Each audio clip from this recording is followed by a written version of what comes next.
सत्संग केवल भगवत प्राप्ति नहीं कराता है, आपका श्रृंगार करता है। वास्तव में मानव जैसा होना चाहिए उसको मानव बनाता है सत्संग। सत्संग सब कुछ देता है और उसमें सबसे पहला पूर्वाभास।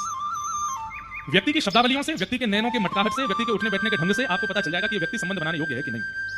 तीन चीजें होती हैं, नेत्रम वक्त्रम विकारेण।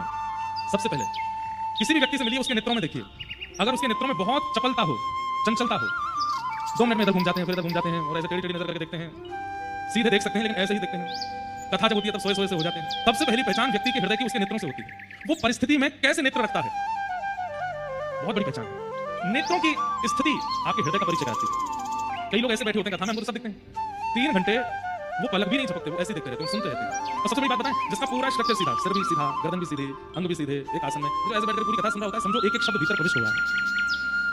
तो सबसे पहला व्यक्ति का परिचय कराता है उसके नेत्र।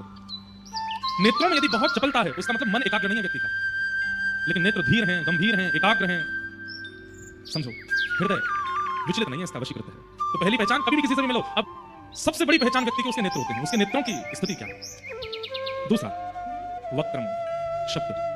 आपने कोई बात की और उस बात को कहने में सामने वाले ने प्रत्युत्तर में किन किन शब्दों का प्रयोग किया, उन शब्दों से व्यक्ति की स्थिति पता चलती है। शब्द बहुत डिक्शनरी वाले हों ये आवश्यक नहीं है, बहुत गंभीर शब्दों का प्रयोग आवश्यक नहीं होता है, पर शब्दों की नरमता और शब्दों की सुगमता और शब्दों की प्रवाहता, उससे पता चल जाता है कि व्यक्ति कैसा है। वक्त्रम। कई बार ऐसा होता है कि लोग मिलने आते हैं ना, तो लोगों को कई बार ऐसा लगता है कि महाराज जी के आगे मोटा लिफाफा चढ़ाएंगे तो ये हम पर कृपा करेंगे। हम पहले ही समझ जाते हैं, सामने वाला व्यक्ति आया, प्रणाम किया, लिफाफा ऐसे आगे खिसकाएगा पैर की तरफ, हम कहते हैं जय श्री कृष्ण, चलो आने दो। और पीछे वाला व्यक्ति बेचारा, ना तो उसके कपड़े इतने बढ़िया थे, ना उसके बाल इतने बढ़िया थे, ना माला अच्छी वाली लेके आया था, लेकिन नेत्रों में प्रेम था। और उसको देखे फिर मन होता है कि इसको थोड़ा पुचकार ले, इसको थोड़ा माला वाला पहना दे, इसको थोड़ा हृदय से लगा दे। तो कई लोग छिड़ जाते हैं इस बात से, बोले वो व्यक्ति हमने बुलाया महाराज जी को, उस व्यक्ति से इतना प्रेम क्यों कर रहे हैं, और ये स्थिति पता चल जाती है। और ये मेरे साथ ही नहीं, आपको भी होगा, जब आप सत्संगी बनने लग जाएंगे आपको भी अनुभव होने लग जाएगा कि कौन उचित कौन अनुचित। नेत्रम वक्त्रम वाणी, शब्द बताते हैं व्यक्ति कैसा।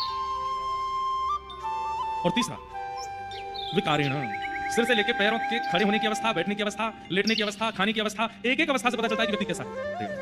आप आराम कैसे करते हो, आप भोजन कैसे करते हो, आप एकांत में बैठते कैसे हो, आप लेटते कैसे हो, सोते कैसे हो, स्नान कैसे करते हो, एक एक प्रक्रिया आपके हृदय की गति बताती है। और जो व्यक्ति इन तीनों में निपुण होगा, नेत्र गंभीर हैं, वाणी भी सदी हुई है और विकार आकार भी शुद्ध है, उस व्यक्ति का हृदय निश्चित एकाग्र होगा, विचलित नहीं होगा।